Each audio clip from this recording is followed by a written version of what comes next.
السلام عليكم.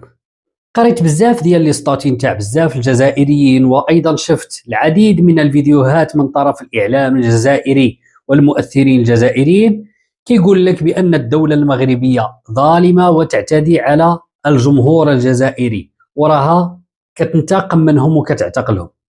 في هذا الفيديو بغينا نشوفوا واش هذا الشيء صحيح او خطأ، وباش غادي نجاوبوا على هذا السؤال في البداية غنشوفوا هذا الفيديو هذا ونعلقوا عليه.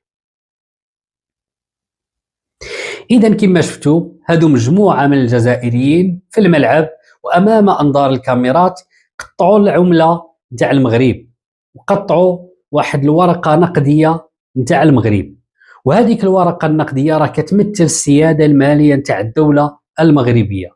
وهنا شنو كيقول القانون المغربي؟ أن تمزيق أو المس بسيادة الدولة من خلال رموزها اللي كتجلى مثلا في العالم في النقود راه كيعاقب عليها القانون بالحبس من 6 أشهر إلى 3 سنوات. وسبق القضاء المغربي عاقب واحد السيدة قامت بنفس الجرم بسنة سجن نافذة. إذا كيفاش نعاقبوا المغاربة على هذا السلوك وما نعاقبوش جزائريين على هذا الجرم؟ إذا هؤلاء الأشخاص هم مجرمون.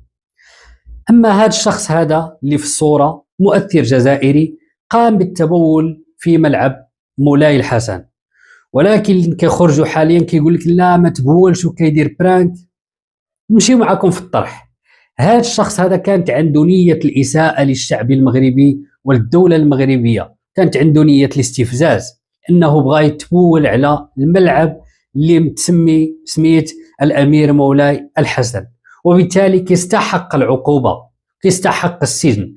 وكنتمنى ونطالب السلطات العمومية المغربية أنها تعاقب هاد الأشخاص بالقانون، واللي يستحق شي عقوبة ياخذها، لأنه دولة المغرب هي دولة مؤسسات ودولة الحق والقانون، ولا نقبل المس بدولتنا ولا تجاوز قواعدنا القانونية.